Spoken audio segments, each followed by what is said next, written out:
जीने मानसा तो देवते बनाए, जाइए बलिहारे गुरां दे। जिने मानसा तो देवते बनाए जी,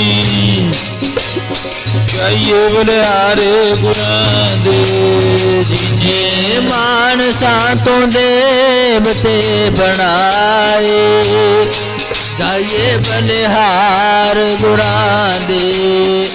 जिने मानसा तो देवते बनाए, जाइए बलिहार गुरां दे। देवते बनाए, जाइए बलिहार गुरां दे।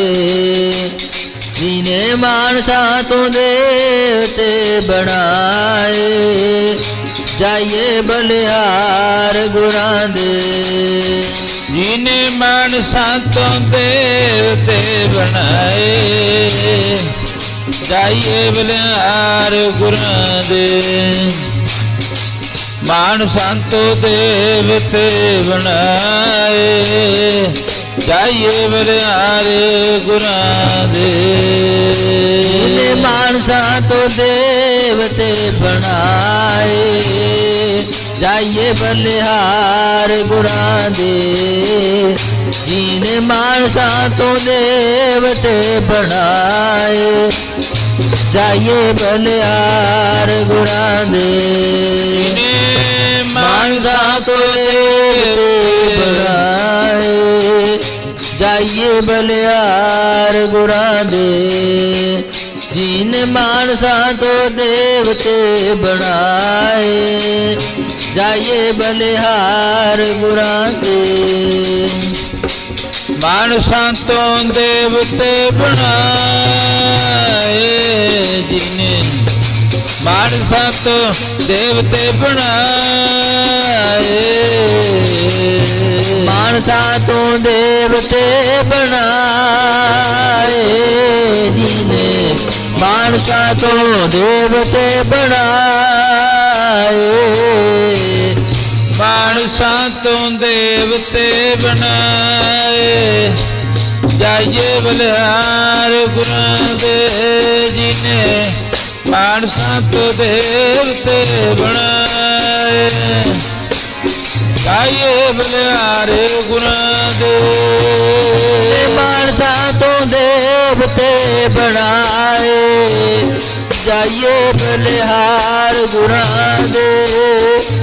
जिने मानसा तो देवते बनाए, जाइए बलिहार गुरां दे। मानसा तो देवते बनाए, जाइए बलिहार गुरां दे। जिने मानसा तो देवते बनाए, जाइए बलिहार गुरां दे।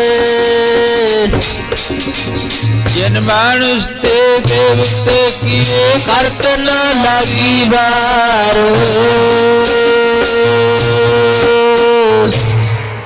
जे 100 चंदा उगवे सूरज चढ़े हजार,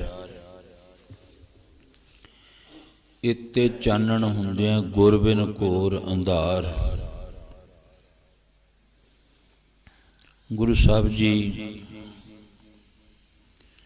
ਅੰਮ੍ਰਿਤਮਈ ਸ੍ਰੀ ਅਸਜ ਦੀ ਵਾਰ ਦੇ ਪਵਨ ਪਿਤਰੇ ਸ਼ਲੋਕ ਅੰਦਰ ਫਰਮਾਨ ਕਰਦੇ ਹਨ। ਕਹਿੰਦੇ ਇੰਨੇ ਸੂਰਜ ਹੋਣ, ਇੱਤੇ ਚਾਨਣ ਹੁੰਦਿਆਂ ਗੁਰ ਬਿਨ ਘੋਰ ਅੰਧਾਰ। ਹਜ਼ਾਰਾਂ ਸੂਰਜ ਹੋਣ, ਲੱਖਾਂ ਹੀ ਚੰਦਰਮਾ ਹੋਣ, ਜੇ ਮਨੁੱਖ ਗੁਰੂ ਵਾਲਾ ਨਹੀਂ ਬਣਿਆ, ਫਿਰ ਪਾਤਸ਼ਾਹ ਫਰਮਾਨ ਕਰਦੇ ਹਨ। ਮਹਾਰਾਜ ਜੀ ਕਹਿੰਦੇ ਇੰਨਾ ਵੱਡਾ ਚਾਨਣਾ ਹੋਵੇ, ਇੱਕ ਜਿਹੜਾ ਸੂਰਜ ਹੈ ਉਹ ਦੇਖੋ ਕਿੱਥੇ ਤੱਕ ਉਹਦੀ ਜਿਹੜੀ ਰੋਸ਼ਨੀ ਜਾਂਦੀ ਹੈ, ਚੰਦਰਮਾ ਦੀ ਕਿੰਨੀ ਰੋਸ਼ਨੀ ਹੈ। ਇੱਕ ਸੂਰਜ 7 ਮਹਾਦੀਪਾਂ ਨੂੰ ਜਿਹੜਾ ਉਹ ਚਾਨਣਾ ਦਿੰਦਾ ਹੈ, ਪ੍ਰਕਾਸ਼ ਕਰਦਾ ਹੈ। ਤੇ ਗੁਰੂ ਸਾਹਿਬ ਜੀ ਨੇ ਫਰਮਾਨ ਕਰ ਦਿੱਤਾ, ਪਾਤਾਲਾਂ ਪਾਤਾਲ ਲੱਖ ਆਗਾਸਾਂ ਆਗਾਸ। ਗੁਰੂ ਜੀ ਕਹਿੰਦੇ ਜਿਵੇਂ ਮੁਸਲਮਾਨ ਧਰਮ ਵਾਲਿਆਂ ਨੇ 7 ਪਤਾਲ 7 ਆਕਾਸ਼ 7 ਸੂਰਜ ਤੇ 7 ਚੰਦਰਮਾ ਹੀ ਮੰਨੇ ਨੇ, ਇਦੋਂ ਅੱਗੇ ਕੁਛ ਨਹੀਂ ਹੈ। ਗੁਰੂ ਜੀ ਨੇ ਕਹਿ ਦਿੱਤਾ ਪਾਤਾਲਾ ਪਾਤਾਲ ਲੱਖ ਆਗਾਸਾਂ ਆਗਾਸ। ਕਹਿੰਦੇ ਲੱਖਾਂ ਹੀ ਨੇ, ਦਾਤੇ ਦਾ ਕਿਸੇ ਨੇ ਅੰਤ ਨਹੀਂ ਪਾਇਆ। ਇੱਕ ਸੂਰਜ 7 ਮਹਾਦੀਪਾਂ ਨੂੰ ਚਾਨਣਾ ਦਿੰਦਾ ਹੈ, ਤੇ ਇਹੋ ਜਿਹੇ ਮਹਾਰਾਜ ਕਹਿੰਦੇ ਅਨੇਕਾਂ ਹੀ ਸੂਰਜ ਹਨ। ਜਿਹੜਾ ਇੱਕ ਸੂਰਜ ਦੇਖੋ ਆਪਾਂ ਨੂੰ ਕਿੰਨਾ ਚਾਨਣਾ ਦਿੰਦਾ ਹੈ, ਜੇ ਠਾੜ ਦੀਆਂ ਧੁੱਪਾਂ ਦੇ ਵਿੱਚ ਬਾਹਰ ਨਹੀਂ ਬੈਠਿਆ ਜਾਂਦਾ। ਸੱਚੇ ਪਾਤਸ਼ਾਹ ਮਹਾਰਾਜ ਜੀ ਕਹਿੰਦੇ ਜੇ ਇਹੋ ਜਿਹੇ 1000 ਸੂਰਜ ਹੋਣ, 1000 ਤੇ ਲੱਖ ਚੰਦਰਮਾ ਹੋਣ, ਇੱਕ ਸੂਰਜ ਆਪਾਂ ਨੂੰ ਬਾਹਰ ਨਹੀਂ ਬੈਠ ਦਿੰਦਾ। ਜਿੱਥੇ 1000 ਸੂਰਜ ਚੜ ਜਾਵੇ ਇਕੱਠਾ, ਤੇ ਉੱਥੇ ਦੇਖੋ ਕਿੰਨਾ, ਫਿਰ ਕਿੰਨੀ ਕੁ ਤਪਸ ਹੋਊਗੀ, ਕਿੰਨਾ ਕੁ ਚਾਨਣਾ ਹੋਊਗਾ। 1000 ਸੂਰਜ ਹੋ ਜਾਵੇ ਤੇ ਲੱਖ ਚੰਦਰਮਾ ਹੋ ਜਾਵੇ। ਮਹਾਰਾਜ ਜੀ ਕਹਿੰਦੇ ਇੰਨਾ ਚਾਨਣਾ ਹੋਵੇ, ਇੱਥੇ ਚਾਨਣ ਹੁੰਦਿਆਂ, ਇੰਨਾ ਚਾਨਣਾ ਹੁੰਦਿਆਂ ਹੋਇਆਂ ਵੀ ਫਿਰ ਵੀ ਜੇ ਮਨੁੱਖ ਦਾ ਗੁਰੂ ਨਹੀਂ ਹੈ ਤਾਂ ਗੁਰ ਬਿਨ ਘੋਰ ਅੰਧਾਰ। ਇੰਨਾ ਕੁਝ ਹੁੰਦਿਆਂ ਹੋਇਆਂ ਫਿਰ ਵੀ ਗੁਰੂ ਤੋਂ ਬਿਨਾਂ ਜਿਹੜਾ ਉਹ ਅੰਧਾਰ, ਘੋਰ ਅੰਧੇਰਾ ਹੈ, ਭਾਵ ਹਨੇਰਾ ਹੀ ਹਨੇਰਾ ਹੈ। ਇਸ ਕਰਕੇ ਉਹ ਗੁਰੂ ਕੌਣ ਹੈ? ਧੰਨ ਸ਼੍ਰੀ ਗੁਰੂ ਗ੍ਰੰਥ ਸਾਹਿਬ ਮਹਾਰਾਜ ਸੱਚੇ ਪਾਤਸ਼ਾਹ ਜੀ, ਜਿਨ੍ਹਾਂ ਦੇ ਚਰਨਾਂ ਵਿੱਚ ਆਪਾਂ ਰੋਜ਼ ਅੰਮ੍ਰਿਤ ਵੇਲੇ ਆ ਕੇ ਜੁੜਦੇ ਹਾਂ। ਸਾਡੇ ਵੱਡੇ ਪੁੰਨ ਕਰਮ ਕੀਤੇ ਨੇ, ਜਿਸ ਕਰਕੇ ਮਨੁੱਖਾ ਦੇਹੀ ਪਰਮਾਤਮਾ ਨੇ ਖੁਸ਼ ਹੋ ਕੇ ਦਿੱਤੀ ਹੈ। ਬੜਾ ਸਮਾਂ ਲੱਗ ਗਿਆ, ਕਈ ਜਨਮ ਪਏ ਕੀਟ ਪਤੰਗਾ, ਕਈ ਜਨਮ ਗੱਜ ਮੀਨ ਕੁਰੰਗਾ। ਕਹਿੰਦੇ ਕਈ ਜਨਮ, ਇੱਕ ਨਹੀਂ ਕਈ ਜਨਮ ਹੋ ਗਏ ਸਾਨੂੰ।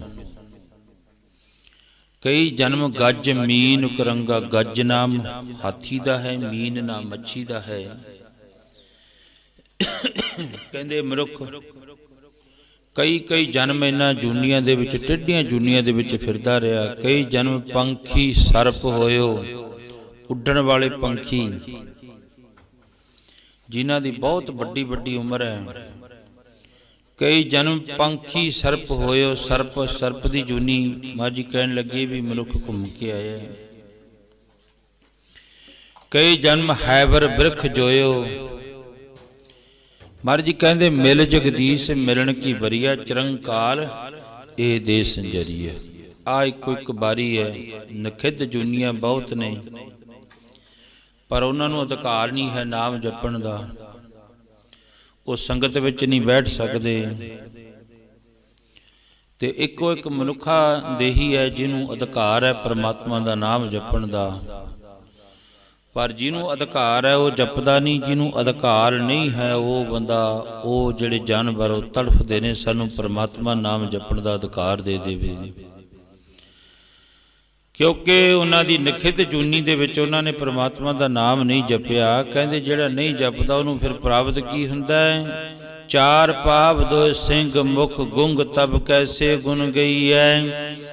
ਊਠਤ ਬੈਠਤ ਠਿੰਗਾ ਪਰ ਹੈ, ਤਬ ਕਤ ਮੂੰਡ ਲਕਈਐ। ਕਹਿੰਦੇ ਫਿਰ ਇਹੋ ਜੀ ਜੂਨੀ ਵਿੱਚ ਪਰਮਾਤਮਾ ਭੇਜ ਦਿੰਦਾ ਹੈ। ਕਹਿੰਦੇ 4 ਪੈਰ ਡੰਗਰ ਦੇ, ਪਸ਼ੂ ਦੇ 4 ਪੈਰ, 2 ਸਿੰਘ, 2 ਸਿੰਘ ਲਾ ਦਿੱਤੇ। ਮੁਖ ਗੁੰਗ, ਕਹਿੰਦੇ ਗੂੰਗਾ ਮੁਖ ਹੋ ਗਿਆ, ਪਿੱਛੇ ਪੂਛ ਲਾ ਦਿੱਤੀ। ਕਹਿੰਦੇ ਲੈ ਤੂੰ ਨਾਮ ਨਹੀਂ ਸੀ ਨਾ ਜਪਦਾ, ਲੈ ਦੇਖ ਫਿਰ ਆ ਤੇਰੇ ਵਾਸਤੇ ਜੂਨੀ ਤਿਆਰ ਹੈ। 4 ਪਾਪ 2 ਸਿੰਘ ਮੁਖ ਗੁੰਗ, ਤਬ ਕੈਸੇ ਗੁਣ ਗਈ ਹੈ। ਕਹਿੰਦੇ ਉਦੋਂ ਫਿਰ ਕਿਵੇਂ ਨਾਮ ਜਪੇਗਾ? ਤੇ ਅੱਗੇ ਫਿਰ ਮਹਾਰਾਜ ਜੀ ਪ੍ਰਮਾਣ ਕਰਦੇ ਨੇ, ਊਠਤ ਬੈਠਤ ਠਿੰਗਾ ਪਰ ਹੈ। ਕਹਿੰਦੇ ਉੱਠਦੇ ਦੇ ਵੀ ਪਸ਼ੂ ਦੇ ਡਾਂਗ ਪੈਂਦੀ ਹੈ, ਬਹਿੰਦੇ ਦੇ ਵੀ ਪੈਂਦੀ ਹੈ, ਬਾਹਰ ਵਿੱਚ ਖੜੇ ਤਾਂ ਵੀ ਪੈਂਦੀ ਹੈ। ਊਠਤ ਬੈਠਤ ਠਿੰਗਾ ਪਰ ਹੈ, ਤਬ ਕਤ ਮੂੰਡ ਲਕਈਐ। ਹੁਣ ਨਾਮ ਜਪਣ ਤੋਂ ਮੁਖ ਲਕਾਉਣਾ ਹੈ। ਕਹਿੰਦੇ ਉਸ ਵਕਤ ਜਦੋਂ ਤੇਰੇ ਮੂੰਹ ਤੇ ਡੰਡਾ ਮਾਰਿਆ ਫੇਰ ਕੀ ਕਰੇਗਾ? ਉਠਤ ਬੈਠਤ ਠਿੰਗਾ ਪਰੈ ਤਬਕਤ ਮੂੰਡ ਲਕਈਐ। ਮਹਾਰਾਜ ਜੀ ਕਹਿਣ ਲੱਗੇ ਉਹ ਪ੍ਰਮਾਤਮਾ ਦਾ ਨਾਮ ਜਪਣ ਵਾਸਤੇ ਤੈਨੂੰ ਆਹ ਦਿੱਤੀ ਹੈ ਪ੍ਰਮਾਤਮਾ ਨੇ ਮਨੁੱਖਾ ਦੇਹੀ ਜਪ, ਅਗਲਾ ਤੇਰਾ ਜਨਮ ਜਿਹੜਾ ਉਹ ਸੁਹੇਲਾ ਹੋ ਜਾਵੇਗਾ। ਆਗੈ ਵਸਨ ਸੁਹੇਲਾ। ਮਹਾਰਾਜ ਜੀ ਕਹਿਣ ਲੱਗੇ ਤੇਰਾ ਅੱਗੇ ਜਿਹੜਾ ਉਹ ਸੁਹੇਲਾ ਹੋ ਜਾਂਦਾ। ਔਤ ਘਟੈ ਦਿਨ ਸੋ ਰਹਿ ਨਾ ਰੇ ਮਨ ਗੁਰ ਮਿਲ ਕਾਜ ਸਵਾਰੇ। ਗੁਰੂ ਦੇ ਨਾਲ ਮਿਲ ਕੇ ਕਾਜ ਸਵਾਰੇ। ਇਸ ਕਰਕੇ ਮਹਾਰਾਜ ਜੀ ਕਹਿੰਦੇ ਕਿ ਬੜੇ ਪ੍ਰਮਾਤਮਾ ਨੇ ਆ ਚਿਰ ਬਾਅਦ ਮਨੁੱਖਾ ਦੇਹੀ ਦਿੱਤੀ ਹੈ, ਨਹੀਂ ਤਾਂ ਫਿਰ 7.5 ਅਰਬ ਹਜ਼ਾਰ ਸਾਲ ਲੱਗ ਜਾਂਦਾ ਇਸ ਮਨੁੱਖਾ ਦੇਹੀ ਨੂੰ ਪ੍ਰਾਪਤ ਕਰਨ ਵਾਸਤੇ। 7.5 ਅਰਬ ਸਾਲ। ਕਿਉਂਕਿ ਨਖਿੱਧ ਜੂਨੀਆਂ ਭੈੜੀਆਂ ਭੈੜੀਆਂ ਜੂਨੀਆਂ ਕਿਹੋ ਜੀਆਂ ਨੇ ਜਿਨ੍ਹਾਂ ਦੇ ਵਿੱਚ ਦੀ ਮਨੁੱਖ ਫਿਰ ਕੇ ਆਉਂਦਾ ਹੈ। ਫਿਰ ਜਿਹੜੀ ਜੂਨੀ ਦੇ ਵਿੱਚੋਂ ਇਹਨੂੰ ਮਨੁੱਖਾ ਦੇਹੀ ਮਿਲਦੀ ਹੈ ਉਸ ਜੂਨੀ ਦੀ ਗਰਦ ਪਈ ਹੁੰਦੀ ਹੈ ਇਹਦੇ ਉੱਤੇ, ਭਾਵ ਅਸਰ ਉਹ ਪਿਆ ਹੁੰਦਾ ਹੈ। ਜੇ ਸੱਪ ਦੀ ਜੂਨੀ ਵਿੱਚੋਂ ਮਨੁੱਖਾ ਦੇਹੀ ਪ੍ਰਾਪਤ ਹੋ ਗਈ ਨਾ, ਮਹਾਰਾਜ ਜੀ ਕਹਿੰਦੇ ਫਿਰ ਉਹ ਜਿਹਾ ਇਹਦੀ ਜਵਾਨ ਦਾ ਰਸ ਹੁੰਦਾ ਹੈ ਜਿਹਨੂੰ ਵੀ ਬੋਲਦਾ ਹੈ। ਦੇਖੋ ਸੱਪ ਜਿਹੜਾ ਹੈ ਉਹ ਜਵਾਨ ਦੇ ਨਾਲ ਹੀ ਮਾਰਦਾ ਨਾ, ਸੱਪ ਜਦੋਂ ਡੰਗ ਮਾਰਦਾ। ਮਹਾਰਾਜ ਜੀ ਕਹਿਣ ਲੱਗੇ ਫਿਰ ਜਿਹੋ ਜਿਹੀ ਇਹਦੀ ਜੂਨੀ ਹੁੰਦੀ ਹੈ ਉਹ ਜਿਹਾ ਤੇ ਗਰਦ ਪਈ ਹੁੰਦੀ ਹੈ, ਫਿਰ ਉਹ ਜਦੋਂ ਬੋਲਦਾ ਅਗਲੇ ਨੂੰ ਇਸ ਤਰ੍ਹਾਂ ਕੜਤਨ ਭੜਿਆ ਬੋਲਦਾ ਹੈ। ਸੱਚੇ ਪਾਤਸ਼ਾਹ ਮਹਾਰਾਜ ਜੀ ਕਹਿੰਦੇ ਉਹ ਆਹੀ ਵਾਰੀ ਹੈ। ਕਿਹੜੀ ਹੈ? ਇਹੋ ਤੇਰੀ ਵਾਰੀ ਜੀ ਗੋਬਿੰਦ ਮਿਲਣੇ ਦੀ, ਪਿਆਰਿਆ ਇਹੋ ਤੇਰੀ ਵਾਰੀ ਹੈ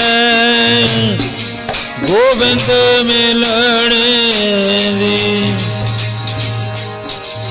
ਵਾਰੀ ਹੈ ਗੋਬਿੰਦ ਮਿਲਣੇ ਦੀ, ਪਿਆਰਿਆ ਇਹੋ ਤੇਰੀ ਵਾਰੀ ਹੈ ਗੋਬਿੰਦ ਮਿਲਣੇ ਦੀ।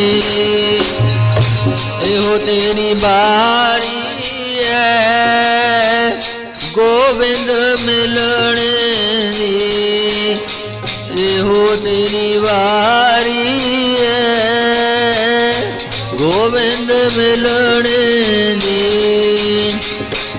ਗੋਬਿੰਦ ਮਿਲਣੇ ਦੀ ਓ ਤੇਰੀ ਵਾਰੀ ਹੈ ਗੋਬਿੰਦ ਮਿਲਣੇ ਦੀ ਓ ਤੇਰੀ ਵਾਰੀ ਹੈ ਗੋਬਿੰਦ ਮਿਲਣੇ ਦੀ ਓ ਤੇਰੀ ਵਾਰੀ ਹੈ ਗੋਬਿੰਦ ਮਿਲਣੇ ਦੀ ਓ ਤੇਰੀ ਵਾਰੀ ਹੈ ਗੋਬਿੰਦ ਮਿਲਣੇ ਦੀ ਓ ਤੇਰੀ ਵਾਰੀ ਹੈ ਗੋਬਿੰਦ ਮਿਲਣੇ ਦੀ ਓ ਤੇਰੀ ਵਾਰੀ ਹੈ।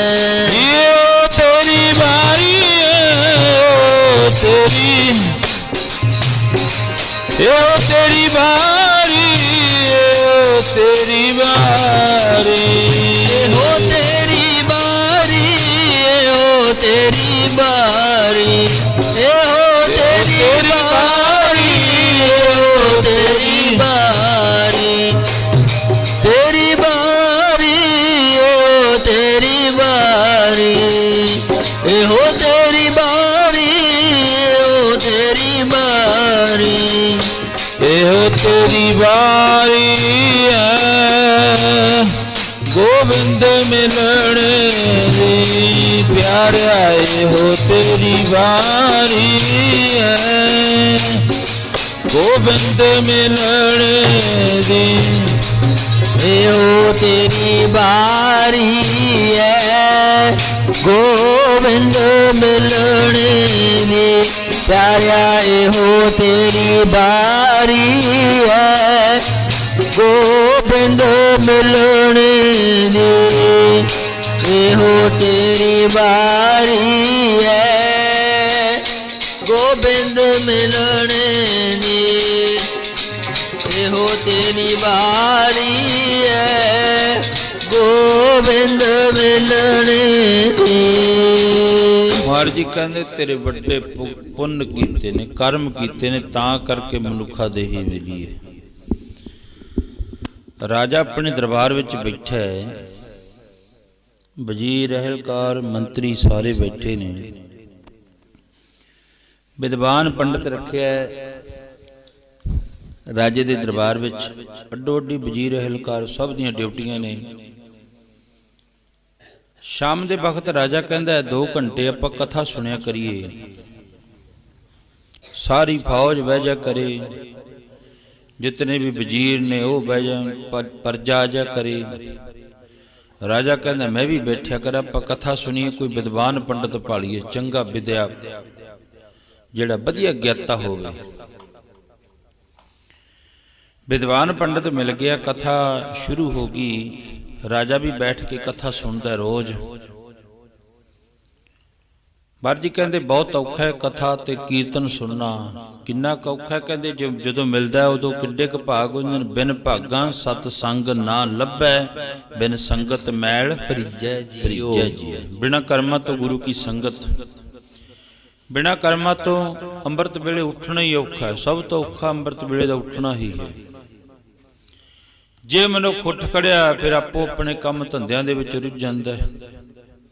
ਪਰ ਕੋਈ ਕੋਈ ਵਡਭਾਗੀ ਰੂਹ ਹੋਊ ਜਿਹੜੀ ਉੱਠਣ ਸਾਰ ਇਸ਼ਨਾਨ ਕੀਤਾ, ਉਹ ਚੌਂਕੜਾ ਮਾਰ ਕੇ ਬੈਠ ਗਈ, ਵਾਹਿਗੁਰੂ ਵਾਹਿਗੁਰੂ ਵਾਹਿਗੁਰੂ। ਜਾਂ ਚਲੋ ਕਿਤੇ ਕਥਾ ਕੀਰਤਨ ਹੁੰਦਾ, ਉੱਥੇ ਕਿਤੇ ਗੁਰਦੁਆਰੇ ਨਿਤਨੇਮ, ਕਿਤੇ ਮੰਦਿਰ ਦੇ ਵਿੱਚੋਂ ਬਾਜ਼ ਆਉਂਦੀ ਹੈ, ਕਿਤੇ ਮਸੀਤ ਵਿੱਚੋਂ ਬਾਜ਼ ਆਉਂਦੀ ਹੈ ਵੀ ਚਲੋ ਉੱਧਰ ਨੂੰ ਚੱਲਦੇ ਹਾਂ ਆਪਾਂ। ਹੁਣ ਰਾਜਾ ਵੀ ਰੋਜ਼ ਆ ਕੇ ਬੈਠਦਾ, ਕਥਾ ਸੁਣਦਾ, ਬੜਾ ਆਨੰਦ ਵਰਤਦਾ ਕਥਾ ਦੇ ਵਿੱਚ। ਵਿਦਵਾਨ ਬੜਾ ਤਕੜਾ ਹੈ। ਜਿਵੇਂ ਪ੍ਰੋਫੈਸਰ ਗੰਗਾ ਸਿੰਘ ਜੀ ਹੋਏ, ਬੜੀ ਕਥਾ ਉਹਨਾਂ ਦੀ ਪਿਆਰੀ ਸੀ। ਇੱਕ ਦਿਨ ਉਹ ਕਥਾ ਕਰਦਿਆਂ ਕਰਦਿਆਂ, ਕੱਲੀ ਇੱਕ ਓਂਕਾਰ ਦੀ ਕਥਾ ਕਰਦਿਆਂ ਕਰਦਿਆਂ ਉਹਨਾਂ ਨੇ ਉਸ ਦੇ ਵਿੱਚੋਂ ਗੁਰੂ ਨਾਨਕ ਦੀਆਂ ਝਲਕਾਂ ਪੈਂਦੀਆਂ ਦਿਖਾ ਦਿੱਤੀਆਂ, ਕੱਲੇ ਇੱਕ ਓਂਕਾਰ ਦੇ ਵਿੱਚ। ਪ੍ਰੋਫੈਸਰ ਗੰਗਾ ਸਿੰਘ ਜੀ, ਬਾਬਾ ਅਤਰ ਸਿੰਘ ਜੀ ਮਸਤੂਆਣਾ ਸਾਹਿਬ ਵਾਲੇ ਕੀਰਤਨ ਉਹ ਕਥਾ ਸੁਣਦੇ ਨੇ ਬੈਠੇ। ਮਨ ਵਿੱਚ ਆਈ ਜਦੋਂ ਸਮਾਪਤੀ ਹੋਈ, ਅੱਜ ਤੁਸੀਂ ਕਥਾ ਦੇ ਵਿੱਚ ਬੜਾ ਆਨੰਦ ਬੰਨਿਆ। ਅੱਛਾ, ਜਿਸ ਕਥਾ ਦਾ ਇੰਨਾ ਆਨੰਦ ਬੰਨਿਆ, ਕਿਤੇ ਉਹਦੇ ਦਰਸ਼ਨ ਵੀ ਕੀਤੇ ਨੇ? ਭਾਵ ਜਿਹੜੀ ਚੀਜ਼ ਦੀ ਗੱਲ ਕਰਦੇ ਹੋ ਦੇਖੀ ਵੀ ਹੈ ਕਿਤੇ? ਪ੍ਰੋਫੈਸਰ ਗੰਗਾ ਸਿੰਘ ਕਹਿਣ ਲੱਗੇ, ਨਹੀਂ ਮੈਂ ਉਹ ਕਿਤੇ ਦੇਖੀ ਤਾਂ ਨਹੀਂ ਹੈ, ਕਿਰਪਾ ਕਰਦੇ ਹੋ ਅੱਜ ਤੁਸੀਂ ਇਕੱਲੇ ਇੱਕ ਓਂਕਾਰ ਦੇ ਵਿੱਚੋਂ ਗੁਰੂ ਨਾਨਕ ਦੇ ਦਰਸ਼ਨ ਕਰਾ ਦਿੱਤੇ। ਐਡਾ ਰਸ ਤੁਹਾਡੀ ਕਥਾ ਦੇ ਵਿੱਚ। ਫਿਰ ਕਰ ਦਿਓ ਕਿਰਪਾ। 2 ਵਜੇ ਬਾਬਾ ਜੀ ਨੇ ਬੁਲਾ ਲਿਆ ਆਪਣੇ ਕਮਰੇ ਵਿੱਚ, ਸਿਰ ਤੇ ਮਿਹਰ ਭਰਿਆ ਹੱਥ ਰੱਖਿਆ। ਉਹ ਸੁਰਤੀ ਜਿਹੜੀ ਸੀ ਨਾ, ਉਹਨਾਂ ਮੰਡਲਾਂ ਵਿੱਚ ਚਲੀ ਗਈ, ਸੱਚਖੰਡ ਦੇ ਵਿੱਚ ਚਲੀ ਗਈ, ਜਿਹਨੂੰ ਗੁਰੂ ਜੀ ਕਹਿੰਦੇ ਸੱਚਖੰਡ ਵਸੈ ਨਿਰੰਕਾਰ। ਨਿਰੰਕਾਰ ਜਪਜੀ ਸਾਹਿਬ ਦੀ ਪਾਵਨ ਬਾਣੀ ਵਿੱਚ ਕਰਮਖੰਡ, ਸ਼ਰਮਖੰਡ, ਤੇ ਫਿਰ ਜਿਹੜਾ ਅੱਗੇ ਜਾ ਕੇ ਜਮਾ ਅਖੀਰਲਾ, ਫਿਰ ਕਿਹੜੇ ਮਰਜੀ ਕੀ ਕਹਿੰਦੇ, ਸੱਚਖੰਡ ਵਸੈ ਨਿਰੰਕਾਰ। ਤੇ ਧੰਨ ਸ਼੍ਰੀ ਗੁਰੂ ਨਾਨਕ ਦੇਵ ਮਹਾਰਾਜ ਦੀ ਪਵਿੱਤਰ ਬਾਣੀ ਜਦੋਂ ਪ੍ਰੋਫੈਸਰ ਗੰਗਾ ਸਿੰਘ ਜੀ ਨੂੰ ਕਹਿਣ ਲੱਗੇ, ਆ ਜਾ ਫਿਰ ਤੈਨੂੰ ਅੱਜ ਦਰਸ਼ਨ ਕਰਾਉਣੇ ਆ ਉਸ ਦਾ। ਸੱਚਖੰਡ ਦੇ ਵਿੱਚ ਉਹਦੀ ਰੂਹ ਚਲੀ ਗਈ। ਅੱਗੇ ਜਾ ਕੇ ਕੀ ਵੇਖਦੇ ਨੇ, 10 ਗੁਰੂ ਸਾਹਿਬਾਨ ਬੈਠੇ ਹਨ। ਇੱਕ ਪਾਸੇ ਧੰਨ ਸ਼੍ਰੀ ਗੁਰੂ ਨਾਨਕ ਦੇਵ ਮਹਾਰਾਜ ਜੀ ਗੁਰੂ ਗ੍ਰੰਥ ਸਾਹਿਬ ਮਹਾਰਾਜ ਦੀ ਗੋਦ ਵਿੱਚ ਬੈਠੇ ਨੇ, ਚੌਰ ਦੀ ਸੇਵਾ ਕਰ ਰਹੇ ਨੇ। ਇੱਕ ਪਾਸੇ ਉਹੀ ਮਹਾਂਪੁਰਖ ਕਾਲੀ ਕੰਬਲੀ ਲੈ ਕੇ ਬੈਠੇ ਨੇ। ਪ੍ਰੋਫੈਸਰ ਗੰਗਾ ਸਿੰਘ ਜੀ ਕਹਿਣ ਲੱਗੇ, ਜਦੋਂ ਮੈਂ ਜਾ ਕੇ ਮੱਥਾ ਟੇਕਿਆ, ਪ੍ਰਕਰਮਾ ਕਰੀ ਗੁਰੂ ਨੂੰ ਪ੍ਰਕਰਮਾ। ਕਹਿੰਦੇ ਪ੍ਰਕਰਮਾ ਕਰਨ ਦਾ ਵੀ ਬਲਿਹਾਰੀ ਜਾਣਾ ਮੈਂ ਆਪਣੇ ਗੁਰੂ ਦੇ ਉੱਤੋਂ। ਮੱਥਾ ਟੇਕ ਕੇ ਕਹਿੰਦੇ ਜਦੋਂ ਮੈਂ ਵਾਪਸ ਮੁੜ ਲੱਗਿਆ, ਗੁਰੂ ਨਾਨਕ ਦੇਵ ਮਹਾਰਾਜ ਜੀ ਨੇ ਮੈਨੂੰ ਕੋਲ ਬੁਲਾ ਲਿਆ, ਆ ਜਾ ਤੈਨੂੰ ਦਰਸ਼ਨ ਕਰਾਈਏ। ਰਮਾਲਾ ਚੁੱਕ ਕੇ ਦਿਖਾਇਆ। ਫਿਰ ਉੱਥੇ ਲਿਖਦੇ ਨੇ, ਪਿਓ ਦਾਦੇ ਕਾ ਖੋਲ ਡਿੱਠਾ ਖਜ਼ਾਨਾ, ਤਾਂ ਮੇਰਾ ਮਨ ਭਇਆ ਨਿਧਾਨਾ। ਕਹਿੰਦੇ ਸ਼੍ਰੀ ਗੁਰੂ ਗ੍ਰੰਥ ਸਾਹਿਬ ਮਹਾਰਾਜ ਜੀ ਦਾ ਪਵਿੱਤਰ ਰਮਾਲਾ ਚੁੱਕ ਕੇ ਵਿਖਾਇਆ, ਦੇਖ ਇੱਥੇ ਲੱਖਾਂ ਹੀ ਉਹ ਬੈਕੁੰਠ ਪਏ ਨੇ, ਲੱਖਾਂ ਹੀ ਬੈਕੁੰਠ। ਪ੍ਰੋਫੈਸਰ ਗੰਗਾ ਸਿੰਘ ਜੀ ਕਹਿਣ ਲੱਗੇ, ਮੈਂ ਦਰਸ਼ਨ ਕਰਕੇ ਨਿਹਾਲ ਹੋ ਗਿਆ। ਜਿਹੜੀ ਚੀਜ਼ ਦੀ ਮੈਂ ਕਥਾ ਕਰਦਾ ਸੀ ਅੱਜ ਸਾਹਮਣੇ ਵੇਖ ਲਈ। ਉਹ ਧੰਨ ਬਾਬਾ ਅਤਰ ਸਿੰਘ ਜੀ ਕਹਿਣ ਲੱਗੇ, ਕੁਝ ਆਨੰਦ ਪ੍ਰਾਪਤ ਹੋਇਆ। ਕਹਿੰਦੇ ਉਹ ਆਨੰਦ ਪ੍ਰਾਪਤ ਹੋਇਆ, ਦਾਸ ਕਬੀਰ ਚੜਿਓ ਗੜ ਉੱਪਰ, ਰਾਜ ਲਿਓ ਅਬਨਾਸੀ। ਕਹਿੰਦੇ ਮੈਨੂੰ ਤਾਂ ਉਹ ਰਾਜ ਪ੍ਰਾਪਤ ਹੋ ਗਿਆ। ਕਿਹੜਾ ਰਾਜ ਲਿਓ ਅਬਨਾਸੀ, ਹਰੀ ਦੇ ਭਗਤਾਂ ਨੇ ਰਾਜ ਲਿਓ ਅਬਨਾਸੀ, ਹਰੀ ਦੇ ਭਗਤਾਂ ਨੇ ਰਾਜ ਲਿਓ ਬਨਾਸੀ ਹਰੀ ਦਿਆਂ ਭਗਤਾਂ ਨੇ ਰਾਜ ਲਿਓ ਅਬਨਾਸੀ ਹਰੀ ਦਿਆਂ ਭਗਤਾਂ ਨੇ ਹਰੀ ਦਿਆਂ ਭਗਤਾਂ ਨੇ ਰਾਜ ਲਿਓ ਅਬਨਾਸੀ ਹਰੀ ਦਿਆਂ ਭਗਤਾਂ ਨੇ ਰਾਜ ਲਿਓ ਅਬਨਾਸੀ ਹਰੀ ਦਿਆਂ ਭਗਤਾਂ ਨੇ ਰਾਜ ਲਿਓ ਅਬਨਾਸੀ ਹਰੀ ਦਿਆਂ ਭਗਤਾਂ ਨੇ ਰਾਜ ਲਿਓ ਬਨਾਸੀ ਹਰੀ ਦਿਆਂ ਭਗਤਾਂ ਨੇ ਰਾਜ ਲਿਓ ਬਨਾਸੀ ਹਰੀ ਦਿਆਂ ਭਗਤਾਂ ਨੇ ਹਰੀ ਦਿਆਂ ਭਗਤਾਂ ਨੇ ਰਾਜ ਲਿਓ ਬਨਾਸੀ ਹਰੀ ਦਿਆਂ ਭਗਤਾਂ ਨੇ ਦਾਸ ਕਬੀਰ ਚੜੋ ਗੜ ਉੱਪਰ ਰਾਜ ਲਿਓ ਬਨਾਸੀ ਧੰਨ ਸ਼੍ਰੀ ਗੁਰੂ ਨਾਨਕ ਦੇਵ ਮਹਾਰਾਜ ਨੇ ਪਿਓ ਦਾਦੇ ਕਾ ਖੋਲ ਡਿੱਠਾ ਖਜ਼ਾਨਾ ਦਰਸ਼ਨ ਕਰਾ ਦਿੱਤੇ। ਫਿਰ ਪ੍ਰੋਫੈਸਰ ਗੰਗਾ ਸਿੰਘ ਨੇ ਸਾਰੀ ਜ਼ਿੰਦਗੀ ਇਸ ਤਰ੍ਹਾਂ ਰੱਬ ਦੇ ਨਾਂ ਦੇ ਉੱਤੇ ਲੰਘਾ ਦਿੱਤੀ। ਵਿਦਵਾਨ ਬੜੇ ਤਕੜੇ ਸੀ।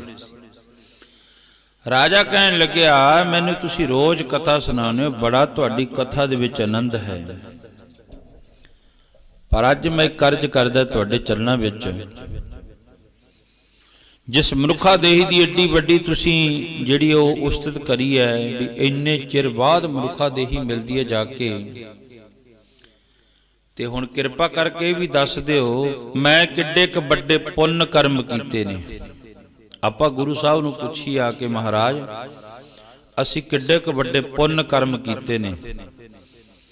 ਜਿਹੜੀ ਮਨੁੱਖਾ ਦੇਹੀ ਦਿੱਤੀ ਹੈ ਉਹ ਵੀ ਕੰਚਨ ਵਰਗੀ ਭਾਵ ਵਧੀਆ ਦਿਵਰੀ ਦਿੱਤੀ ਹੈ। ਮਨੁੱਖਾ ਦੇਹੀ ਉਹਨਾਂ ਨੂੰ ਵੀ ਦਿੱਤੀ ਹੈ ਜਿਹੜੇ ਵਿਚਾਰੇ ਸੜਕਾਂ ਉੱਤੇ ਰੁਲਦੇ ਫਿਰਦੇ ਨੇ। ਮਨੁੱਖਾ ਦੇਹੀ ਉਹਨਾਂ ਨੂੰ ਵੀ ਦਿੱਤੀ ਹੈ ਜਿਹੜੇ ਹਸਪਤਾਲ ਦੇ ਮੰਜਿਆਂ ਉੱਤੇ ਪਏ ਤੜਫਦੇ ਹਨ। ਪਰ ਆਪਾਂ ਗੁਰੂ ਜੀ ਨੂੰ ਪੁੱਛੀਏ ਮਹਾਰਾਜ ਅਸੀਂ ਕਿੱਡੇ ਕੁ ਵੱਡੇ ਪੁੰਨ ਕਰਮ ਕੀਤੇ ਨੇ ਜਿਸ ਕਰਕੇ ਆ ਜਿਹੜੀ ਮਨੁੱਖਾ ਦੇਹੀ ਦਿੱਤੀ ਹੈ ਤੇ ਅੰਮ੍ਰਿਤ ਵੇਲੇ ਦੀ ਜਾਗਰਤਾ ਤੇ ਗੁਰੂ ਦੇ ਚਰਨਾਂ ਦਾ ਆਨੰਦ ਤੇ ਕਥਾ ਤੇ ਕੀਰਤਨ ਦਾ ਆਨੰਦ ਕਿੱਡੇ ਕੁ ਵੱਡੇ ਪੁੰਨ ਕਰਮ ਕੀਤੇ ਨੇ। ਰਾਜਾ ਕਹਿਣ ਲੱਗਾ ਵਿਦਵਾਨ ਜੀ ਕਿਰਪਾ ਕਰਕੇ ਮੈਨੂੰ ਦੱਸ ਦਿਓ ਮੈਂ ਕਿੱਡੇ ਕੁ ਵੱਡੇ ਪੁੰਨ ਕੀਤੇ ਨੇ ਜਿਸ ਕਰਕੇ ਮੈਨੂੰ ਮਨੁੱਖਾ ਦੇਹੀ ਮਿਲੀ ਹੈ ਤੇ ਰਾਜ ਭਾਗ ਮਿਲਿਆ ਹੈ। ਗੁਰੂ ਜੀ ਫਰਮਾਨ ਕਰਦੇ ਨੇ, ਮੈਂ ਕੱਲ ਵੀ ਅਰਜ਼ ਕਰੀ ਸੀ, ਪੁੰਨ ਦਾਨ ਜੋ ਬੀਜਦੇ ਸਭ ਧਰਮ ਰਾਏ ਕਹਿ ਜਾਈ। ਕਹਿੰਦੇ ਪੁੰਨ ਦਾਨ ਕਰਨਾ ਚਾਹੀਦਾ ਗੁਰੂ ਦੇ ਘਰ ਦੇ ਵਿੱਚ, ਚੰਗੇ ਪਾਸੇ ਸਾਡੀ ਕਮਾਈ ਲੱਗ ਜਾਵੇ। ਆ ਵੀ ਇੱਕ ਛੋਟੇ ਛੋਟੇ ਪੁੰਨ ਦਾਨ ਨੇ। ਗਰੜ ਪੁਰਾਣ ਹਿੰਦੂ ਮਤ ਦਾ ਇੱਕ ਬੜਾ ਪੂਜਿਆ ਹੋਇਆ ਗ੍ਰੰਥ ਹੈ ਜਿਹਦੇ ਵਿੱਚ ਆ ਪੁੰਨ ਦਾਨ ਵਾਸਤੇ ਬੜਾ ਸੁੰਦਰ ਲਿਖਿਆ ਹੋਇਆ। ਮਨੁੱਖਾ ਦੇਹੀ ਜਿਹੜੀ ਜਾਂਦੀ ਹੈ ਨਾ ਪ੍ਰਮਾਤਮਾ ਦੇ ਉਹਦੇ ਵਿੱਚ ਬਹੁਤ ਸੁੰਦਰ ਵਿਦਵਾਨਾਂ ਨੇ ਲਿਖਿਆ ਉਹਦੇ ਵਿੱਚ, ਤੇ ਉਹਦਾ ਹਵਾਲਾ ਗੁਰੂ ਸਾਹਿਬ ਜੀ ਦੀ ਨਾਲ ਬਾਣੀ ਦੇ ਵਿੱਚ ਵੀ ਦੇਖ ਰਹੇ ਨੇ। ਮਹਾਰਾਜ ਜੀ ਕਹਿੰਦੇ ਕਰਮ ਧਰਮ ਪਖੰਡ ਜੋ ਦੀਸੈ ਤਿੰਨ ਜਮ ਜਗਾਤੀ ਲੁੱਟੈ। ਕਹਿੰਦੇ ਜਿਹਦੀ ਦੁਕਾਨ ਉੱਤੇ ਸੌਦਾ ਹੁੰਦਾ ਨਾ ਉੱਥੇ ਹੀ ਗਾਹਕ ਵੱਧ ਪੈਂਦਾ ਹੁੰਦਾ, ਜਿਹਦੀ ਦੁਕਾਨ ਤੇ ਸੌਦਾ ਵਧੀਆ ਹੋ ਗਿਆ। ਹੁਣ ਦੁਕਾਨ ਮੇਰੇ ਵਰਗੇ ਨੇ ਖੋਲ ਲਈ, ਦੁਕਾਨ ਵੀ ਬਣਾ ਲਈ, ਛੱਤ ਪਾ ਲਈ, ਸ਼ਟਰ ਲਾ ਲਿਆ, ਉਹਦੇ ਵਿੱਚ ਲਿਆ ਕੇ ਡੱਬੇ ਰੱਖ ਦਿੱਤੇ ਹੈ ਪਰ ਖਾਲੀ, ਉਹਨਾਂ ਵਿੱਚ ਸਮਾਨ ਕੋਈ ਨਹੀਂ। ਗਾਹਕ ਆਇਆ ਕਿ ਉਹਨੇ ਪੁੱਛਿਆ ਵੀ ਸਾਬਣ ਹੈ, ਕਹਿੰਦਾ ਲਿਆਉਣ ਵਾਲੀ ਹੈ, ਤੇਲ ਹੈ, ਕਹਿੰਦਾ ਲਿਆਉਣ ਵਾਲਾ ਹੈ, ਖੰਡ ਹੈ, ਉਹ ਵੀ ਲਿਆਉਣ ਵਾਲੀ ਹੈ। ਉਹ ਕਹਿੰਦਾ ਦੁਕਾਨ ਕਿਉਂ ਖੋਲੀ ਹੈ ਜਦੋਂ ਤੇਰੀ ਦੁਕਾਨ ਤੇ ਕੋਈ ਸੌਦਾ ਹੀ ਨਹੀਂ ਹੈ। ਬੋਲੋ ਸਤਨਾਮ ਸ੍ਰੀ ਵਾਹਿਗੁਰੂ। ਆ ਗੁਰੂ ਨਾਨਕ ਦੇ ਘਰ ਦੇ ਵਿੱਚ ਸੌਦਾ ਹੈ ਪਰ ਲੈਣ ਦਾ ਢੰਗ ਚਾਹੀਦਾ ਹੈ। ਜਿਵੇਂ ਮੈਂ ਪਿੱਛੇ ਜਿਹੀ ਅਰਜ਼ ਕਰੀ ਸੀ, ਹੈ ਪਿਤਾ ਕੋਲੇ ਸਭ ਕੁਝ ਪਰ ਲੈਣ ਦਾ ਢੰਗ ਹੋਵੇ, ਪਿਤਾ ਦੇ ਦਿੰਦਾ। ਮੈਂ ਇਹੀ ਕਥਾ ਸੁਣਾ ਕੇ ਜੇ ਗਈ ਸੀ ਕਮਰੇ ਵਿੱਚ, ਕਾ ਕੁੜੀ ਇੱਕ ਛੋਟੀ ਸਾਡੀ, ਉਹਦੀ ਮੇਰੇ ਅੱਗੇ ਹੋ ਕੇ ਖੜ ਗਈਆਂ, ਪਿਤਾ ਜੀ 5 ਰੁਪਏ ਦਿਓ, ਪਿਤਾ ਜੀ 5 ਰੁਪਏ ਦਿਓ। ਮੈਂ ਕਿਹਾ ਤੁਹਾਡੇ ਤੇ ਅਸਰ ਕਿਵੇਂ ਹੋਇਆ? ਕਹਿੰਦੇ ਹੁਣੀ ਤੂੰ ਗੱਲ ਕਰਕੇ ਆਇਆ ਸੀ। ਬੋਲੋ ਸਤਨਾਮ ਸ੍ਰੀ ਵਾਹਿਗੁਰੂ ਜੀ। ਮੈਂ ਕਿਹਾ ਬੜੀ ਛੇਤੀ ਤੁਸੀਂ ਇਹ ਗੱਲ ਤਾਂ ਪਕੜ ਕਰੀ ਪਰ ਹੋਰ ਨਹੀਂ ਕੋਈ ਹਜੇ ਪਕੜ ਕਰੀ ਹੈ। ਚਲੋ ਹੌਲੀ ਹੌਲੀ ਦਾਤਾ ਕਿਰਪਾ ਕਰ ਦਿੰਦਾ। ਮੈਨੂੰ ਕਹਿਣ ਲੱਗਿਆ ਸੀ ਕਿਹਾ ਤੈਂ ਕਿਹਾ ਸੀ ਵੀ ਨੀਵੇਂ ਹੋ ਕੇ ਹੱਥ ਬੰਨ੍ਹ ਕੇ ਮੰਗ ਲਓ ਉਹੀ ਕੁਝ ਦਿੰਦਾ। ਮੈਂ ਕਿਹਾ ਉਹ ਗੁਰੂ ਦੀ ਗੱਲ ਕਰਦਾ ਮੈਂ, ਉਸ ਤੋਂ ਧੰਨ ਗੁਰੂ ਨਾਨਕ ਦੀ, ਉਹ ਤੋਂ ਮੰਗੀਏ ਦਾਤਾ ਦਿੰਦਾ ਹੈ। ਰਾਜਾ ਕਹਿਣ ਲੱਗੇ ਕਿੱਡੇ ਕੁ ਪੁੰਨ ਕਰਮ ਕੀਤੇ ਨੇ। ਵਿਦਵਾਨ ਕਹਿਣ ਲੱਗਿਆ ਹੁਣ ਇਸ ਗੱਲ ਬਾਰੇ ਮੈਂ ਤੁਹਾਨੂੰ ਕੀ ਦੱਸਾਂ। ਤੇ ਰਾਜੇ ਕਹਿੰਦੇ ਨੇ ਇਸ ਤਰ੍ਹਾਂ ਪ੍ਰਤੱਖ ਕਰਕੇ ਵਿਖਾਓ ਸਾਹਮਣੇ। ਗੁਰਬਾਣੀ ਵਿੱਚ ਮਹਾਰਾਜ ਜੀ ਕੀ ਕਹਿੰਦੇ, ਭੂਪਨ ਬੋਧ ਸਬੋਧ ਨਹੀਂ ਅਤ ਕੌਤਕ ਮਾਹੇ ਰਹਿਓ ਲਵਟਾਈ। ਕਹਿੰਦੇ ਰਾਜੇ ਨੂੰ ਗਿਆਨ ਕਰਾਉਣਾ ਸਭ ਤੋਂ ਔਖਾ ਹੈ। ਕਿਸੇ ਨੂੰ ਇਸ ਤਰ੍ਹਾਂ ਸਾਹਮਣੇ ਇਸ ਤਰ੍ਹਾਂ ਗਿਆਨ ਕਰਾ ਦੇਣਾ ਇਹ ਬਹੁਤ ਔਖਾ ਹੈ। ਵਿਦਵਾਨ ਪੰਡਤ ਘਰ ਗਿਆ, ਜਾ ਕੇ ਕਹਿਣ ਲੱਗਿਆ ਵੀ ਇਹ ਕਿਸੇ ਗ੍ਰੰਥ ਵਿੱਚ ਤਾਂ ਇਹ ਲਿਖਿਆ ਨਹੀਂ ਹੈ, ਤੇ ਮੈਂ ਹੁਣ ਰਾਜੇ ਨੂੰ ਕੀ ਸਵਾਲ ਦਾ ਜਵਾਬ ਦੇਵਾਂ। ਅਗਲੇ ਦਿਨ ਆਇਆ, ਕਥਾ ਹੋਈ, ਵਿਦਵਾਨ ਮੁੜ ਲੱਗਿਆ। ਰਾਜੇ ਨੇ ਫੇਰ ਸਵਾਲ, ਕਹਿੰਦਾ ਦੱਸ ਮੈਨੂੰ ਕਿੱਡੇ ਕੁ ਵੱਡੇ ਪੁੰਨ ਕਰਮ ਕੀਤੇ ਨੇ ਜਿਹੜੀ ਮਨੁੱਖਾ ਦੇਹੀ ਮਿਲੀ ਹੈ, ਜਾਂ ਤਾਂ ਇਹ ਕੰਮ ਦੱਸ ਦੇ ਮੈਨੂੰ, ਸਵਾਲ ਦੇ ਜਵਾਬ ਦੇ ਦੇ, ਤੇ ਨਹੀਂ ਕੱਲ ਨੂੰ ਕਥਾ ਕਰਨ ਆਈ। ਉਦੋਂ ਬਾਅਦ ਤੈਨੂੰ ਮੈਂ ਇੱਕੋ ਹੀ ਹਫ਼ਤਾ ਦੇਊਂ, 8 ਦਿਨ ਦੇਊਂ, 8 ਦਿਨਾਂ ਦੇ ਵਿੱਚ ਤਾਂ ਮੇਰੇ ਸਵਾਲਾਂ ਦੇ ਜਵਾਬ ਦੇ ਤੇ ਠੀਕ ਹੈ, ਨਹੀਂ ਤੈਨੂੰ ਤੇ ਤੇਰੇ ਪਰਿਵਾਰ ਨੂੰ ਕੋਲੂ ਵਿੱਚ ਪੀੜ ਦੂੰ, ਸਾਰੇ ਮਾਰ ਦੂੰ ਤੈਨੂੰ ਪਾਵ। ਵਿਦਵਾਨ ਪੰਡਤ ਡਰ ਗਿਆ। ਮੈਂ ਤਾਂ ਕਥਾ ਸੁਣਾਉਂਦਾ ਸੀ, ਰਾਜੇ ਨੂੰ 2 ਪੈਸੇ ਮਿਲਦੇ ਸੀ, ਇਹਨੇ ਤਾਂ ਹੋਰ ਹੀ ਸਿਆਪਾ ਖੜਾ ਕਰ ਦਿੱਤਾ। ਚੰਗਾ ਰਾਜਨ, ਮੈਂ ਤੈਨੂੰ ਦੱਸ ਦਿੰਨਾ, ਜੇ ਮੈਂ ਤੈਨੂੰ ਇੱਥੇ ਬੈਠੇ ਨੂੰ ਦੱਸਤਾ ਸ਼ਾਇਦ ਤੈਨੂੰ ਯਕੀਨ ਨਾ ਹੋਵੇ। ਮੇਰੀ ਸਲਾਹ ਤੈਨੂੰ ਐ ਸਾਹਮਣੇ ਦਿਖਾ ਦਿਆਂ, ਜਿਵੇਂ ਇੱਕ ਫਿਲਮ ਨਹੀਂ ਚੱਲਦੀ ਹੁੰਦੀ, ਇਸ ਤਰ੍ਹਾਂ ਮੈਂ ਤੈਨੂੰ ਦਿਖਾ ਦਿਆਂ। ਰਾਜਾ ਕਹਿਣ ਲੱਗਿਆ ਠੀਕ ਹੈ, ਕੋਈ ਗੱਲ ਨਹੀਂ, ਸਾਹਮਣੇ ਦਿਖਾ ਦੇ, ਫਿਰ ਤਾਂ ਬਹੁਤਾ ਹੀ ਆਨੰਦ ਹੈ। ਫਿਰ ਤੈਨੂੰ ਅੱਧਾ ਰਾਜ ਦੇ ਦੂੰ ਨਾਲ ਦੀ ਨਾਲ, ਉਸੇ ਵਕਤ ਅੱਧਾ ਰਾਜ। ਜੇ ਤਾਂ ਮੇਰੇ ਸਵਾਲਾਂ ਦੇ ਜਵਾਬ ਦੇ ਦਿੱਤੇ, ਤੈਨੂੰ ਅੱਧਾ ਰਾਜ, ਨਾ ਮਿਲੇ ਤੈਨੂੰ ਮਾਰ ਦੂੰ, ਕੋਲੂ ਵਿੱਚ ਪੀੜ ਦੂੰ। ਵਿਦਵਾਨ ਪੰਡਤ ਕਹਿਣ ਲੱਗਿਆ ਰਾਜਨ ਥੋੜਾ ਜਿਹਾ, ਨਾਲੇ ਤਾਂ ਤੇਰਾ ਖਰਚ ਵੀ ਹੋਊਗਾ ਤੇ ਨਾਲੇ ਤੈਨੂੰ ਮੇਰੇ ਨਾਲ ਵੀ ਚੱਲਣਾ ਪਊਗਾ। ਰਾਜਾ ਕਹਿਣ ਲੱਗਿਆ ਰਾਜਿਆਂ ਦੇ ਘਰ ਕਿਹੜਾ ਕਾਲ ਮੋਤੀਆਂ ਦਾ, ਜਿੰਨਾ ਮਰਜ਼ੀ ਖਰਚ ਹੋ ਜਾਵੇ, ਮੈਨੂੰ ਪਤਾ ਲੱਗ ਜਾਵੇ ਮੈਨੂੰ ਰਾਜ ਭਾਗ ਕਿਵੇਂ ਪ੍ਰਾਪਤ ਹੋਇਆ। ਇੱਕ ਮਨੁੱਖਾ ਦੇਹੀ ਤੇ ਇੱਕ ਰਾਜ ਭਾਗ, 2 ਚੀਜ਼ਾਂ ਕਿਵੇਂ ਮਿਲੀਆਂ। ਵਿਦਵਾਨ ਪੰਡਤ ਕਹਿਣ ਲੱਗਿਆ ਰਾਜਨ ਇਉਂ ਕਰਦੇ ਆ, ਇੱਥੋਂ ਨਾ ਜਿਹੜਾ ਤੇਰਾ ਰਾਜ ਦੀ ਹੱਦ ਹੈ ਨਾ, ਹੱਦ, ਇਸ ਹੱਦ ਤੋਂ ਅੱਗੇ ਇੱਕ ਹੋਰ ਰਾਜਾ ਰਹਿੰਦਾ। ਵਾਹਿਗੁਰੂ ਜੀ ਮਹਾਤਮਾ ਰਹਿੰਦੇ ਨੇ ਉੱਥੇ, ਸੰਤ ਰਹਿੰਦੇ ਨੇ, ਉਹਨਾਂ ਕੋਲ ਜਾਣਾ ਪਊਗਾ, ਉਹ ਤੇਰੇ ਸਵਾਲ ਦਾ ਜਵਾਬ ਦੇ ਦੇਣਗੇ। ਰਾਜਾ ਕਹਿਣ ਲੱਗਿਆ ਬੜੀ ਵਧੀਆ ਗੱਲ ਹੈ, ਨਾਲੇ ਸੰਤਾਂ ਦੇ ਦਰਸ਼ਨ ਹੋਣਗੇ ਤੇ ਨਾਲੇ ਮੇਰੇ ਸਵਾਲ ਦਾ ਜਵਾਬ ਮਿਲ ਜੂਗਾ। ਵਿਦਵਾਨ ਪੰਡਤ ਰਾਜਾ ਰੱਥ ਬੱਗੀਆਂ ਜੋੜੀਆਂ, ਘੋੜੇ ਜੋੜ ਲਏ, ਨਾਲ ਕੁਝ ਸੈਨਾ ਲੈ ਲਈ, ਚਲੋ ਸੰਤਾਂ ਦੇ ਦਰਸ਼ਨ ਕਰਕੇ ਆਉਣੀ ਹੈ। ਅੱਗੇ ਜਾਂਦੇ ਨੇ, ਰਾਜ ਦੀ ਹੱਦ ਤੋਂ ਅੱਗੇ ਲੈ ਗਿਆ ਰਾਜੇ ਨੂੰ, ਜਿੱਥੋਂ ਤੱਕ ਉਹਦਾ ਰਾਜ ਸੀ ਉਦੋਂ ਅੱਗੇ ਲੈ ਗਿਆ। ਜਿਹਨੂੰ ਵਿਦਵਾਨ ਲਿਖਦੇ ਨੇ ਹੱਦ ਟੱਪੇ ਔਲੀਆ ਬੇਹੱਦ ਟੱਪੇ ਪੀਰ, ਹੱਦ ਬੇਹੱਦ ਦੋਨੋਂ ਟੱਪੇ ਤਿਨ ਕਾਨਾ ਉਹ ਫਕੀਰ। ਕਹਿੰਦੇ ਜਿਹੜੀਆਂ ਸਾਰੀਆਂ ਹੱਦਾਂ ਪਾਰ ਕਰ ਜਾਵੇ ਉਹਨੂੰ ਫਕੀਰ ਕਹਿੰਦੇ ਨੇ।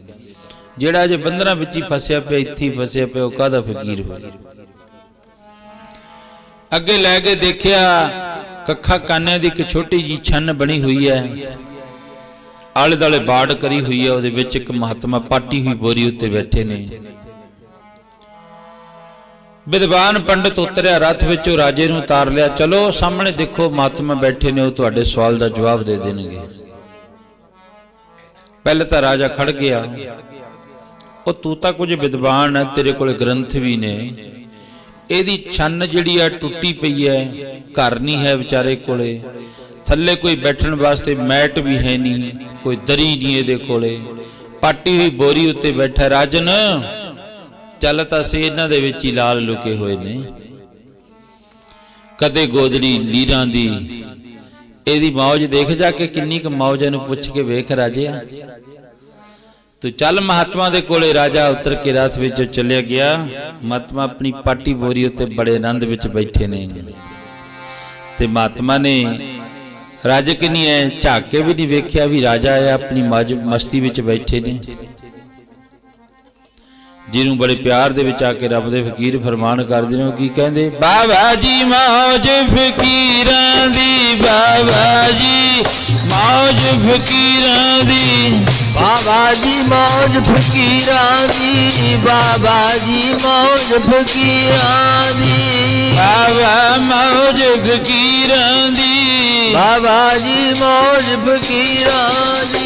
ओ कदे ता पहनण रेशम जरिया, कदे ता पहनण रेशम जरिया, कदे ता पहनण रेशम जरिया, कदे ता पहनण रेशम जरिया, कदे ता पहनण रेशम जरिया, कदे ता पहनण रेशम जरिया।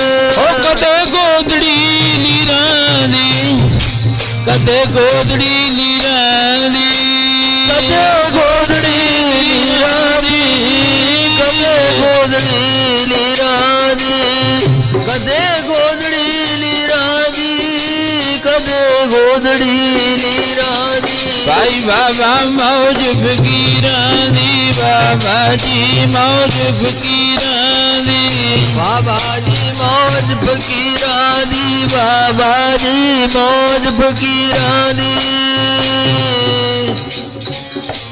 बाबा जी मौज फकीरां दी। फकीर चलिया गया, राजा जाके बैठ गया, फकीर अपनी मौज विच बैठा है। उधर वो विद्वान पंडित जाके नमस्कार करी, कहा महात्मा जी आ राजा मिलने वास्ते आया तुहानू। महात्मा कहन लगे हाँ राजन दस किवें आउणा होया। ते सब तो पहला बचन जिहड़ा महात्मा ने करिया वो पता की करिया, वो कहंदे आ बई राजे तू मेरा भरा है। रब दे फकीर कहन लगे तू मेरा भरा है। राजा कहन लगे देखिया मैं पहली बार है, मेरे वधिया कपड़े पाए ने, पाटी बोरी उत्ते बैठा, मेरे बड़े बड़े महल ने, एदी टुटी जी छन है। दूजी गल मैं आई अज इहदे कोले पहली बार है, कहना मैं तू मेरा भरा है। हाँ राजन शंका ना कर, तू मेरा भरा है, बड़ा लाला छोटा लाला पर तू मेरा सक्का भरा है। राजा वेख के हैरान हो गया, बह जा इस बोरी उत्ते बहुत आनंद है, छड्ड खैड़ा उन्ना राज भगदा। जदों तू इहदे उत्ते बैठ गया ना देखी फिर कैसा आनंद आऊगा। भली सुहावी छापरी जा मह गुण गाए, कित ही काम न तौल हार जित हार विसराए विसराए। एक पिता एक इसके हम बारक तू मेरा गुरहाई गुरहाई। जिवें उस राजे ने पूछा विद्वान पंडित नूं, आपां गुरु साहब नूं रोज पूछी महाराज किड्डे क वड्डे पुण्य कर्म करे ने। फिर गुरु साहब जी दस देणगे भाई तैं आ पुण्य कर्म कीते ने, तैनूं इस करके मनुखा देही मिली है। राजा तू मेरा भरा है, भरा बना के कोल बिठा लिया। जिहड़ी वार्तालाप होई कल नूं सांझी करूंगा। पुछो गुरु साहब नूं दस देणगे अज महाराज। माजी कहणगे भी तू आ एडे एडे पुण्य कर्म कीते, तू आ नखिद जूना विचों आया, वो तू आ भोग भोग के आया, पर हुण अगे वास्ते कोई चंगा बीज बीज ला, आगे बस नूं सहेला अगे तेरा जिहड़ा जाना ना वो सहेला वधिया बन जावे। यात्रा ते जाना किसी ने यात्रा ते वो भी थोड़ा बहुता नाल पूंजी बन लैंदा भी रस्ते च जाना किते भुख लगू भी कुछ लै लीए, कुछ आ भी लै लीए, आ भी लै लीए। महाराज जी कहते हो परमात्मा दे देश जाना उत्थे वास्ते कोई ना कोई पूंजी इहो जी जिहड़ी जमा कर ला, कादी नाम दी पूंजी जमा कर लै जिहड़ी अगे तेरे जाके सहाई होनी है। जह मात पिता सुत मीत न भाई, मन उहा नाम तेरा संग सही। कहते उत्थे परमात्मा दा नाम ही तेरे जिहड़ा ओ काम आउणा। इत्थों ही कल मैं शुरू करूंगा। राम कली महला तीजा आनंद, एक ओंकार सतगुरु प्रसाद जी नंद पया मेरी माए, सतगुरु मैं पाया गुरता पाया सहज सिद्धि मन वजिया बधाइया। राग रतन परवार परिया शब्द गावने आइया जी। सब दोता गाव हरि केरा मन जिनी बसाया। तै नानक नंद सतगुरु में पाया, ए मन मेरे आदू सदारो हरनाल। हरनाल लो तुम मन मेरे दुख सब विसारना। अंगीकारो करे तेरा कार्य सब सवारना। सब नांगला समरथ स्वामी सुख मनो विसारे। नानक मन मेरे सदारो हर नाले। साचे साहिबा क्या नहीं करते रहे। करता तेरा सब किछ है जिस देह सो पावे। सता सिरत सलाह तेरी नाम मन वसावे। जिनका मन बसया बाजे शब्द कनेरे। कह नानक सच्चे साहिब क्या नहीं करते रह सचा। नाम मेरा आधारो साच नाम उदार मेरा जिन भुखा सब गवाहियां। प्रसाद सुख मन आई वसिया जिनी चां सब पुजाइया। गुरबान गीता गुर बिटो जिसियां बड़ियाइयां। कह नानक सुनो संतो शब्द तरो प्यारो सच्चा। नाम मेरा आधारो अजे पंच शब्द तित घर सुभागा। पार्श भाग शब्द बाचे कलाजत करतारिया। दूध दूध वास कीते काल कंठ कमारिया। करम पाया तू जिनको से नाम हर कह लागे जी। कह नानक तह दुख हो आदित कार्या नाद वाजे।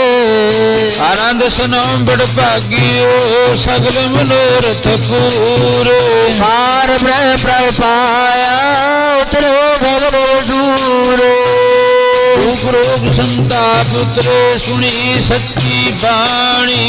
अंत साधन पे सर से पूरे गुर से जानी। सुन तो विनीत कहते पवित्र सत गुर भरपूर। बिन बंत नाम गुर चरण लागे बाजे अनाद तूरे। बोलो जी वाहिगुरु जी का खालसा वाहिगुरु जी की फतेह।